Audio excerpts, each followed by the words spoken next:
সেই গা ধুব নালাগে ভাত কি আজি নাখাওঁ বুলি ভাবিছা নেকি কাহে ধুম আৰু ৰাতিপুৱা পাই মাছৰ বেপাৰী চাই আছো এই মৰিব ধৰাকেইটা এতিয়ালৈকে এটাও নাই মাছ মাংসৰ কথা বাদে এই মাহত ঘৰত সেই হালধি অকণো নচলে কিন্তু আউনা মাহলে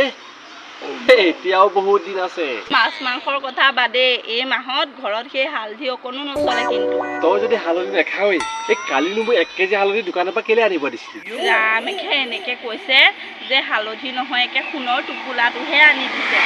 1 কেজি হালধিহে কালিয়ে চাফা 1 কেজি হালধিয়ে এটা ৰাজহুৱা ভোজ হয় আৰু 1 কেজি হালধি এসাজত কেনেকে চেছ কৰিলি তোমাৰ নিচিনা সেই কিপেড মোবাইল চলোৱা মানুহে ক'ত জানিবা ইনষ্টাগ্ৰামৰ কথা সেই ভিডিঅ' ইনষ্টাগ্ৰামটো খুলি চাবাচোন ট্ৰেণ্ডিঙত হালধি হৈ আছে তাক দেখি উঠিল গা একেটোৱে বোলে মোকো খা খাবলে নহয় চাবলেহে তেনেহ'লে আদাক দেখি উঠিল গা